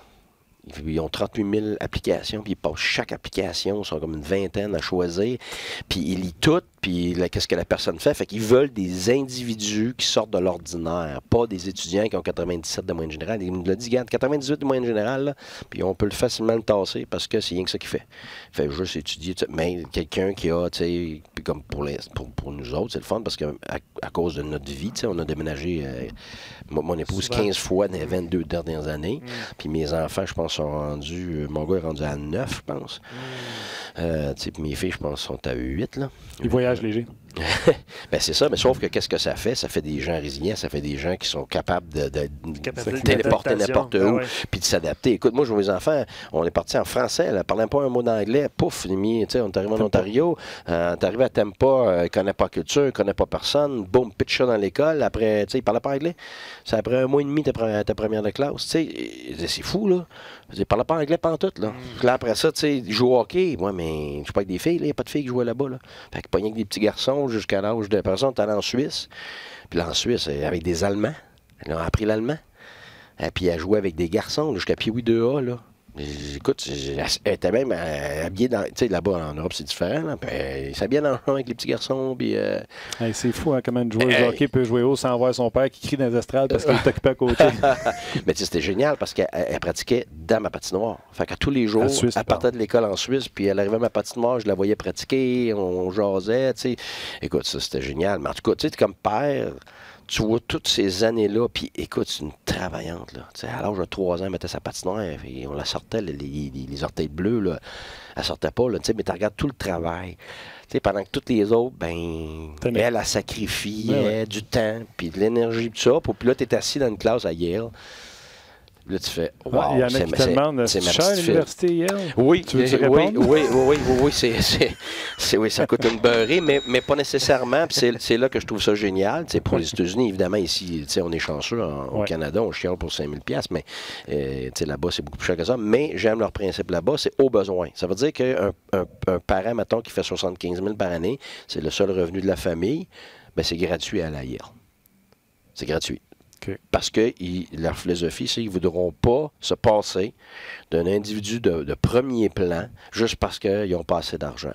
Bonne question. Il va rentrer gratuit. Alors, après ça, c'est combien tu fais. Fait que si tu as quelqu'un qui fait beaucoup d'argent, ben, tu es capable, tu n'as pas d'autres enfants à l'université, whatever, mais tu vas payer le plein prix qui est de 76 000 par année US. Ça inclut tout, là, puis ouais, c'est ça. Mais tu sais, ça dépend. Le logement, ça dépend de tout, là, mais tout est payé, fait que c'est pas évident. Aimerais-tu ça coacher un programme universitaire de haut niveau? Je l'ai fait, j'étais à McGill. Non, je comprends. Ouais. Mais quand la Ligue nationale, ça va être fini, ça va être fini? Quand la Ligue nationale va être finie, ça va être fini. Okay. Ben, c'est pas vrai. Je me réserve l'Europe. OK. Moi, c'est mon parcours, là, c'est là que je suis. Ouais, Parle-moi donc de Chris Letang, mon droitier, mon gaucher, quand il sort, quand il rentre. C'est une bonne affaire comme coach d'avoir pris son. Il aurait-tu dû prendre son pire droitier qui joue de toute façon juste 10 minutes? Là, tu m'as coupé. Là. Je voulais finir de ma fille. Là. Ah, excuse-moi. Non, mais c'est pas. Excuse-moi. Non, honnêtement, juste pour dire que c'était extraordinaire. Puis que les coachs et ça, ils ont été sublimes avec elle, puis elle a été extrêmement impressionnée. Mais juste te dire une chose, pour les gens, si je veux trouver ça bien le fun, parce que c'est ça qui l'a accroché, elle. Elle dit, c'est comme Harry Potter. Qu'est-ce que tu veux dire? Bien, c'est parce qu'ils ont ce qu'ils appellent des collèges. À l'intérieur du campus, tu as 9 collèges. Finalement, c'est là où tu dors, mais c'est comme des petites villes. Fait qu'ils ont tous un nom. C'est comme dans Harry Potter, finalement. Okay. Puis les gens sont placés là par hasard. Là, ils te sortent ça. Mettons, moi puis toi, on viendrait de 2 pays différents. L'Afrique du Sud, puis mettons Japon, puis tout ça. Tu es en génie, puis l'autre est en histoire. Ben tu te retrouves là, par hasard, puis ils forcent les gens à se on serait comme à Poudlard. Oui, mais à se rencontrer, à partager. Puis tes 2 premières années, ta première année, c'est sûr, mais tu peux faire même 2 ans. Tu ne rentres pas dans un programme. Tu rentres ailleurs. Puis après, tu te spécialises. Ça veut dire que tu as la chance d'essayer plein d'affaires différentes. C'est fantastique. C'est incroyable. Écoute, c'est rien que des affaires de même. Écoute, j'étais assis là, honnêtement, j'avais un mâchoire à terre. J'étais tellement impressionné. Puis moi, j'étais allé là avec, honnêtement, je vais être franc, j'étais allé là avec... des réserves. Non, pas juste des réserves. Des idées préconçues, puis quasiment à moitié, pas autant, mais quasiment à moitié fermées par rapport à ça. Parce que je me disais, regarde, justement, je voyais ça autant, je voyais ça impersonnel. Puis tu sais comment les professeurs, le ratio de 6 pour 1. Okay. C'est meilleur que ce qu'on a ici. Hein? Mais c'est pas de bon sens. 6 pour 1. Ils sont dans des classes de 10, des classes de 20. Fait que ce qu'ils disent, c'est bien dur à entrer, mais c'est vraiment dur de couler. Ils te laissent pas. Tu comprends-tu? Ils prennent soin de toi. Puis même après, le gars était là, il avait 27 ans. Il venait de runner la campagne du maire de la ville à 27 ans. C'est l'université qui a dit, garde, on a quelque chose pour toi. Boum. Puis il a gagné. Fait qu'à 27 ans, lui, là, en train de faire sa maîtrise, il a déjà gagné une élection en sciences politiques. Ce que je retiens, c'est que si mes filles veulent aller à Yale, ça va être gratuit. Bon! Écoute, menteur. Non, mais vraiment, c'est cool. On souhaite un papa, peu importe ce qui arrive, là, les autres, ils sont très, très intéressés, là, tout ça, puis nous autres, on a des décisions à faire, tout ça, mais peu importe, juste comme expérience d'aller avec ta petite fille, puis de l'imaginer. J'étais assis là, puis je l'imaginais, là, je la regardais, là, puis je la voyais encore à 3 ans mettre ses patins pour la première fois, de tomber partout, puis fait que là, t'es... c'est... Tant mieux. Puis je sais que tu veux parler de le temps, mais certains auditeurs qui disent, Guy, il y a plein de postes de libre dans la Ligue nationale comme coach présentement, fait que ça va peut-être t'aider à payer l'université. Bon, OK. C'est fait. Pas là, je suis bien à la maison avec les enfants. Oui, c'est vrai qu'il a dit ça. Il y en a aussi un qui a dit « Holy shit, 76 000 par année. » OK, écoute, moi, à toi et fois, je pense jamais. Garde ça, la préparation, toi. Ouais, puis j'ai même pas passé à travers la moitié, il est 1h03. C'est correct. On a un petit peu de temps. Oui, mais t'avais-tu quelque chose important. Tu voulais que je fasse un petit dessin. Moi, t'en fais un petit dessin. Les gens aiment ça quand tu fais du tableau. OK. Fait que là, tu me dis pourquoi qu'un droitier à droite comme défenseur. Comme attaquant, là... Lui, il a pris son plus habile, puis le met à gauche, puis je trouve que ça se défend. Sauf que de l'autre côté, il aurait pu prendre un droitier qui joue 10 minutes, puis le faire jouer 10 minutes à gauche. Non. Je n'aurais pas fait ça moi non plus. Faut que tu mettes ton gars habile parce que c'est vrai que dans la plupart des situations, le gars qui est mal habile, ça va être... Dessine-moi le hockey du bonbon. Bon, regarde bien. Si tu fais une sortie de zone où tu es droitier comme ça, vois-tu le petit bâton, là, avec la petite rondelle? C'est beau, les gens peuvent voir ça. Là. Bon, OK. C'est que si ton jeu est vers la droite, ta vision, ton corps est complètement ouvert comme ça, ici, vers le jeu. Ça veut dire que quand tu regardes ça, ta vision là, est comme ça. Okay. Ça veut dire que tu vois la glace. Ça veut dire que tu peux faire un jeu en haut, un jeu dans le milieu et un jeu à l'extérieur, comme ça ici. Mais si tu es gaucher, les faces. Tu es comme ça, puis tu es comme ça, puis tu t'en vas de même, bien là, tu es pris sur ton revers à essayer de faire des jeux. Le petit jeu au centre, revers national, sont capables en masse, même le gars qui n'a pas de main. Amène-les jouer pour le fun au parc, tu vois qu'il va y avoir des mains. Oh non, mais tu as compris mon histoire.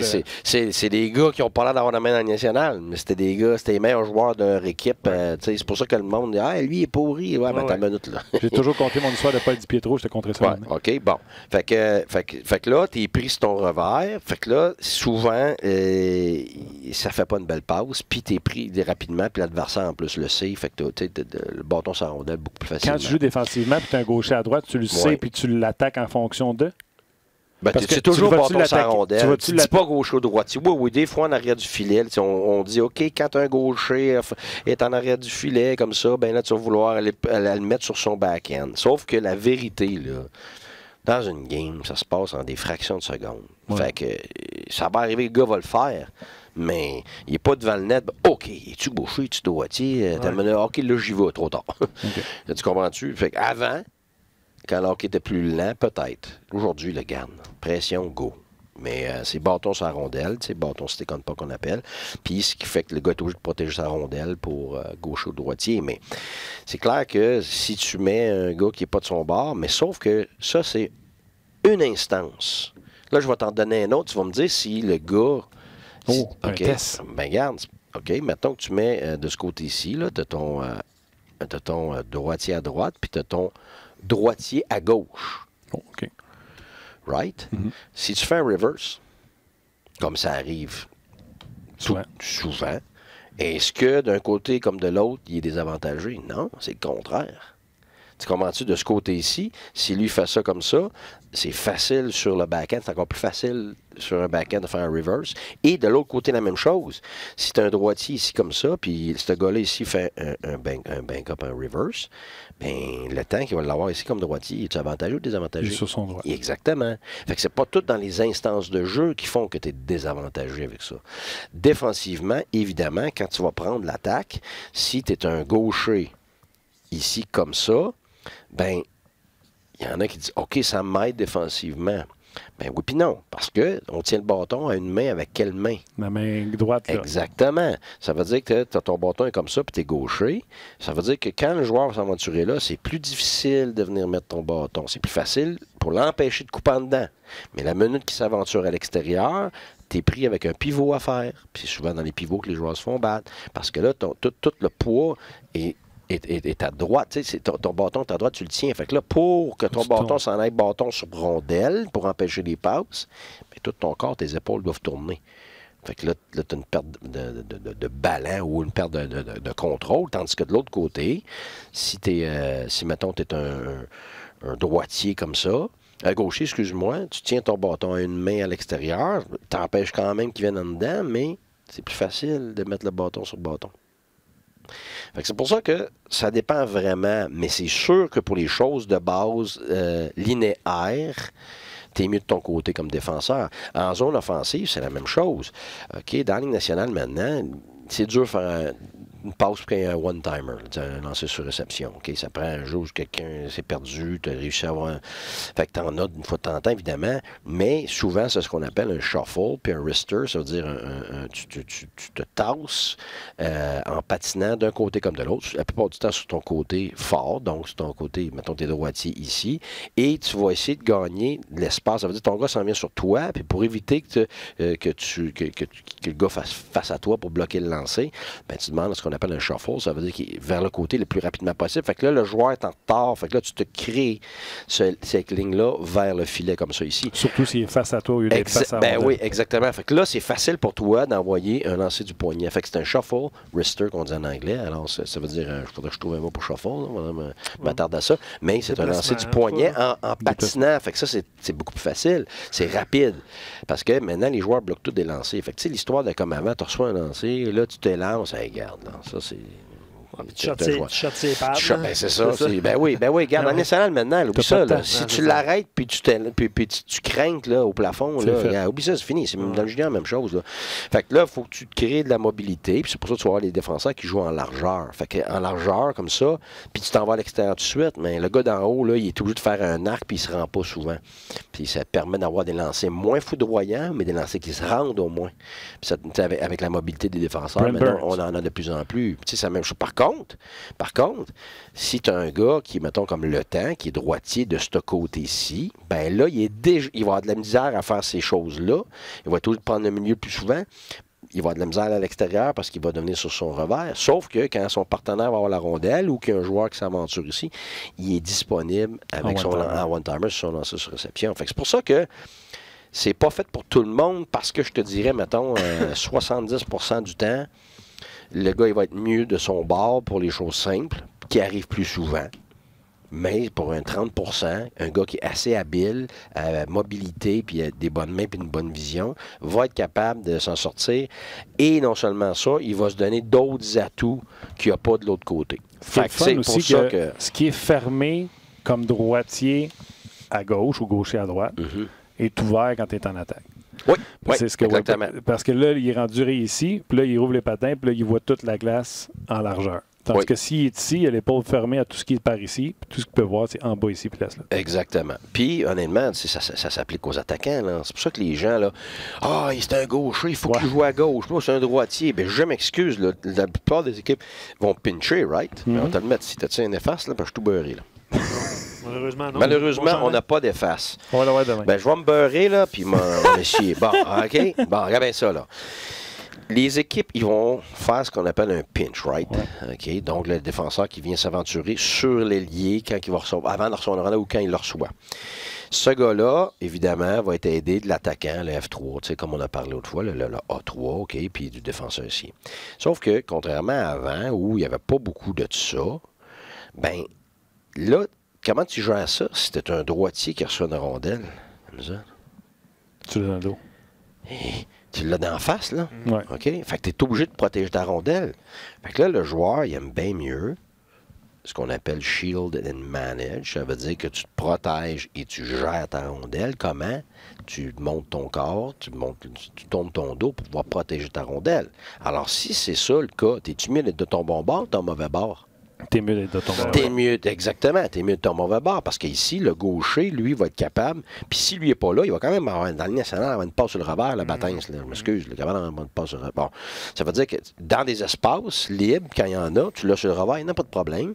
Puis quand tu as de la pression comme ça, ben, tu es capable, comme mettons, un gaucher ici qui serait à droite, de tourner le dos, shield and manage, tu fais un step vers l'intérieur, puis là, ben, tu pointes ton centre, tu pointes tes années, tu en pointes un, parce que tu es capable de protéger.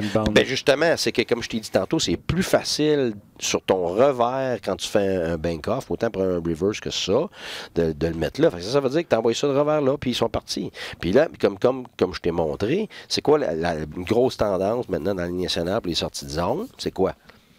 Ben, le bumper ici, puis on s'en va avec lui qui a de la vitesse.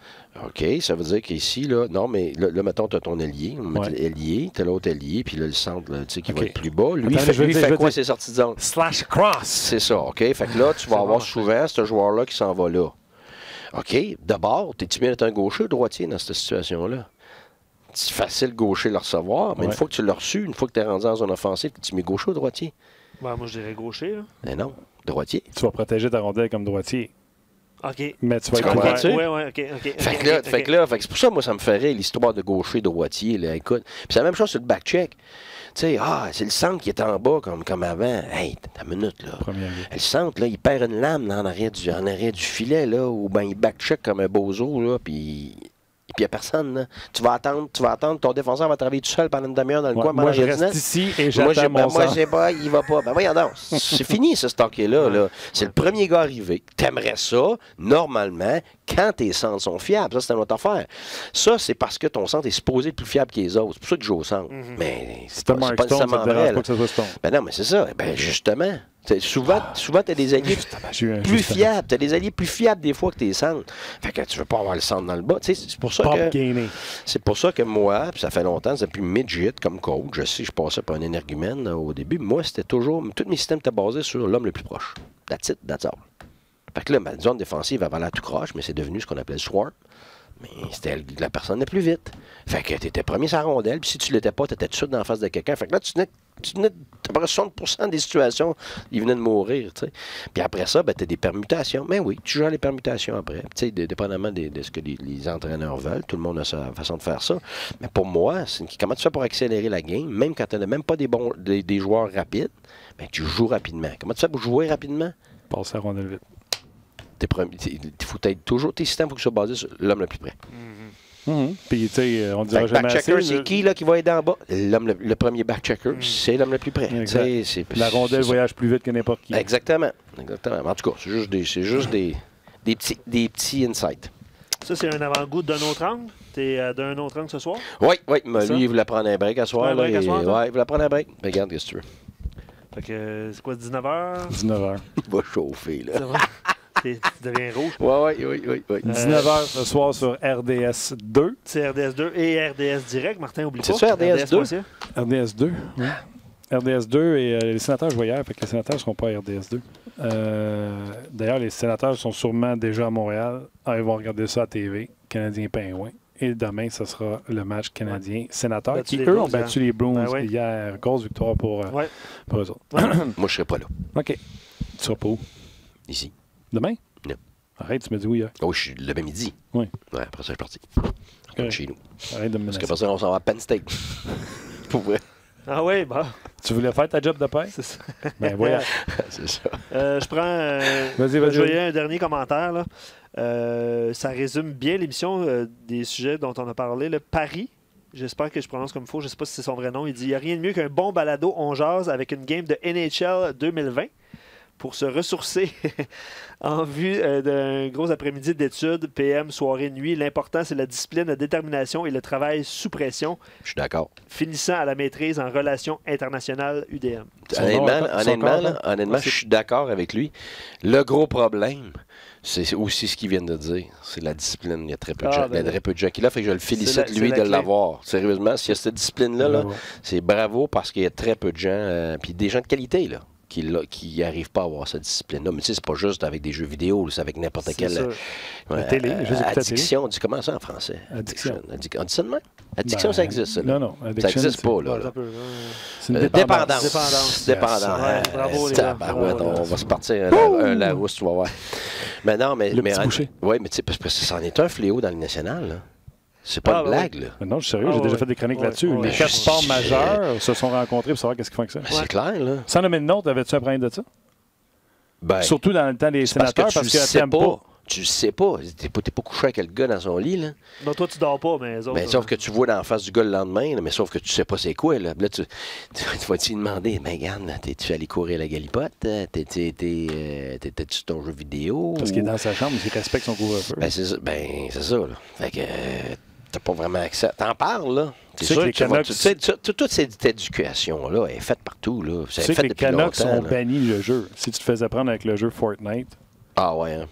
Les autres, ils ont banni ça bien raide. Je sais que les 4 sports majeurs se sont rencontrés. Je sais qu'il y a des équipes qui bannissent le téléphone à l'entrée. Ils n'ont pas le choix de laisser leur téléphone là. Tu comment de joueur que j'ai vu, moi, en tes périodes, aller checker le téléphone? Ben là, selon ta face, beaucoup. Trop. David Perron nous a raconté qu'une fois, tu sais, que c'était pas un gros gars qui check son téléphone pendant l'entraque, mais il y avait eu une tornade, je pense, à Saint-Louis. Ben, c'est ça. Qui avait invité le monde à Saint-Louis d'arriver plus tôt. Puis il a regardé dans ses sièges, puis il n'a pas vu sa femme. Ben, c'est ça. Et puis là, tu tombes dans les exceptions. Puis ça, t'en parles. Au début de l'année, tu gardes. On veut ça comme comportement. Il y a des exceptions. Il faut que tu sois à l'heure. Oui, mais tu pars de downtown Ottawa, puis là, il y a un accident. Écoute, t'appelles, c'est beau, je le sais, garde, c'est hors norme, c'est beau, puis c'est la même chose pour ça, tu sais, le téléphone, tu vas pas le voir parce que, tu sais, les gars vont voir le stats, ils vont checker les scores des autres équipes, tu sais, c'est ça qu'il faut que tu élimines dans ta concentration, mais tu as des cas comme ça, où, mettons, tu sais, la femme est due pour accoucher, mais là, tu vas aller, tu sais, puis moi, je vais vouloir qu'elle checker son téléphone, tout le monde va comprendre qu'il va checker son téléphone. Puis, tu sais, tu connais, mais c'est pour ça que, tu sais, moi, je me rappelle Doris Labonté, il était super Doris, il avait beaucoup d'expérience, puis il avait beaucoup de sagesse par rapport à plusieurs choses. J'aimerais ça pouvoir lui dire aujourd'hui, mais je ne l'ai pas vu sur un bon bout de temps. Mais, tu sais, lui, il disait toujours, il dit, fais pas de règlement, là. Si tu fais des règlements, là, tu te limites. Tu te fais des standards. Il dit, plus tu as de règlements, là, plus tu te mets dans le trouble. Parce que pour chaque règlement, tu vas avoir des exceptions, puis tu vas avoir des ci, puis des ça, puis des ça, puis des ça. Fait que, moi, à chaque année, je dis aux gars, j'ai 3 règlements, c'est tout. Puis le reste, c'est tous des standards. C'est quoi? Ben, c'est entre moi et mes équipes, là. Okay. Mais un, il y avait le respect, puis c'est drôle, ça tombe bien, là, on en parlait, là, je commençais à l'année justement à parler de ça, du respect des gens. C'est la première chose. Un, arriver à l'heure, puis le respect des gens, puis compte-moi pas de mentir. C'était ça, les 3, c'est tout, les règlements. Fait que après ça, tu es ouvert à toutes sortes de choses, tu sais.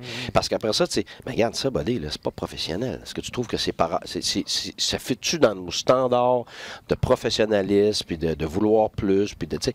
Fait que, tu sais, mais le respect, c'était, on touche, là, c'est très actuel en ce moment, mais on en parlait justement, des races, de ci, de ça, de ça.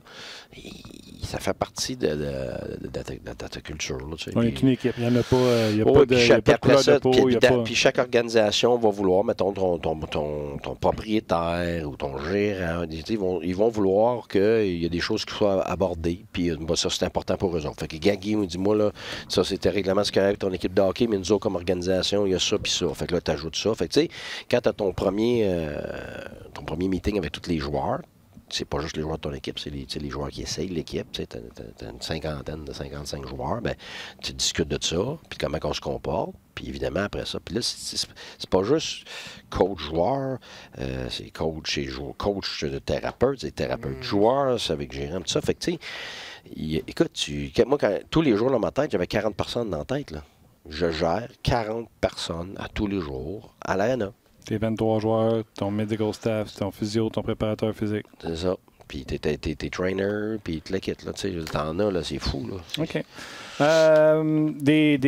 C'est sûr qu'il y a des bons mots. Il y a quelqu'un qui demande combien ça coûte un stage de coaching avec Guy Boucher, ça m'intéresse. Il y a quelqu'un qui répond, il dit aussi cher que d'aller à Yale. Puis moi, j'ai répondu, c'est on jase le stage. Oh, écoutez, on jase, très bon. Cette même personne-là qui a dit aussi cher que d'aller à Yale, d'ailleurs, son nom d'avatar, c'est Wozowski. J'aime ça qui marque son nom. Il dit, moi, je l'aime, Guy Boucher, sauf que pour le côté qui me fait rendre compte que je connais rien au hockey ou que je connais pas grand-chose au hockey. je salue Guy qui vient d'écrire. Il dit, merci de me donner ma dose de hockey chaque jour à 18h. Il dit, le hockey me manque encore une fois, super émission de la part d'un Québécois qui étudie à Toulon en France pour toute l'année. Bravo. Bravo. Moi, les gens qui ont fait cet exercice-là, c'est chapeau. Il y a quelqu'un qui nous a écrit la même chose. J'étais impressionné. J'ai vécu en France 1 an. J'étais à Véry-Châtillon, juste en banlieue de Paris. Il y a quelqu'un qui nous a écrit un peu plus tôt de Banff. Oui. Même affaire, on était sur lien. C'est le seul podcast que j'écoute. Puis moi, je vous écris en direct de Banff. Et je vais terminer là-dessus. Le jeu vidéo a l'air un peu nono des fois. Moi, je vais être honnête avec vous, j'ai pas de console et ça fait très longtemps que j'ai pas joué. Mais un jour, François-Étienne Corbin m'a invité, parce que lui, il joue à ça à côté, il anime ici à RDS. Puis il m'a dit, Lemay, viens à la maison, je vais te torcher. Je n'ai pas de problème. Je suis un gars de défi. Moi, ça doit faire 2 ans que je n'ai pas joué. Ben là, si tu ris, c'est parce que tu as gagné. C'est sûr. C'est parce que les stratégies... Et tu sais, quand l'auditeur écrit, je me rends compte que je ne connais pas le hockey. Oui. Moi, je me faisais bombarder au début parce que je n'avais pas changé les setups de la manette. Mais quand j'ai réussi à les changer, moi, j'ai joué du 2-3, je l'attendais à la ligne bleue. À toute fois qu'il rentrait, je le gardais le long de la bande, je l'étouffais là, je ressortais. Il y a peut-être eu 30 lancés, là-dessus, il y en a peut-être eu 27 du long des bandes. Je pense que j'ai fini avec 14 lancés, 2 buts. J'ai gagné 2. Mais moi, je sais pas jouer. Mais je sais jouer au hockey. Moi, tu as compris le match. Tu as compris comment ça jouait. Puis il venait frustré. Plus qu'il venait frustré, plus qu'il rentrait dans mes défenseurs, plus que je pouvais le frapper, moins qu'il faisait de feinte. Puis j'aurais pas joué une deuxième match. Non, je parce qu'il s'en serait rendu compte. Ouais. Mais une game, je place les setups, là, je vais jouer la trappe, mon gars, là. Va t'étouffer. Ben regarde, tu veux savoir pourquoi moi je peux pas jouer ces affaires-là? Je suis ben trop compétiteur. Là. Regarde, moi j'aurais perdu ce game-là. Oublie ça, là. Tu sortais pas de là. J'aurais joué jusqu'à 6 h du matin pour gagner. Là. Fait que c'est pour ça que moi, c'est une petite obsession de compétition. Là. Fait que c'est pour ça que je joue tout ça. Je peux te dire que j'ai célébré ça en grand à TV devant François-Étienne. C'est très bon. C'est très bon. En plus, les joueurs se ressemblent de plus en plus. Là, en 2020, mais pas les coachs, par exemple. C'est plate. Je t'ai jamais reconnu, Guy, dans un jeu. Non. Un peu déçu. Ben, honnêtement, on avait regardé avec mes enfants, parce que quand je t'aime pas, j'étais entraîneur, puis les jeux sortent. Ouais. Je suis là, mais on m'a jamais mis un scratch en face. Là. Ça, c'est facile. Ça aurait été facile pourtant. C'est pas dur. Tout le monde aurait su que c'est moi. Tic, tic. Oui, mais les entraîneurs ne sont pas reproduits visuellement, pour vrai. Là. Au football, il faut que je le sais, au football, pour jouer à Madden, les gars, il faut qu'ils signent. Et un des rares ou un des seuls qui n'a pas signé, c'est Bill Belichick. Okay. Les autres sont pas mal bien représentés, sauf Bill. Toi, on t'a demandé-tu pour utiliser ton nom et ta face? Ça, c'est toi, ça? Ah, je vais envoyer le dessin à NHL. Fallait-tu que tu signes pour qu'ils utilisent ton nom? Non. Okay. Non, ça, c'est les joueurs avec leur face, je pense. Je ne sais pas si c'est tous les joueurs qui doivent signer ou je ne sais pas quoi. Je ne sais pas, mais c'est sûr que le gars, par exemple, qui a sa photo, qui sur le jeu, là. D'après moi, il a ramassé plus que des biscuits. J'aimerais ça jouer avec... Il a ramassé plus que des biscuits soda. J'aimerais ça jouer avec toi, voir si tu mettrais ton coach Gérard. En tout cas. Ouais, regarde, là, c'est assez touchy maintenant. Là, je vais te dire, là. On conclut Guy congédie Guy. C'est drôle. On termine là-dessus. Tu vas être là demain?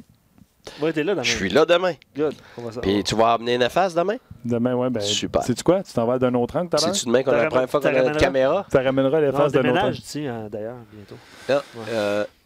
Alex, merci beaucoup. Tu as été super. Les zooms sur le tableau, c'était parfait. C'est pas en caméra, ça. Merci beaucoup également à Rock aux médias, c'est ça? C'est Sprinkler, ça. Là. Oui, Rock. Salutations à Rock qui va faire. Il va clipper ça. 1h30 de show. Pas de caméra. Merci, mon chum. On apprécie ce que tu fais pour nous autres. Merci également à toi, Luc. Encore une fois, excellent. Yes, merci. Merci à tous ceux qui ont participé, que ce soit sur Facebook ou sur notre page On Jase. Je le dis souvent, le meilleur blog hockey. Pas de. Ben oui, Rock est là pour jaser avec vous, mais on n'enlève pas de message parce que vous êtes tout simplement, comme dirait Guy, outstanding. Merci d'avoir été là. Canadien Pingouin ce soir, 19h, puis on se rejase demain. Bye bye.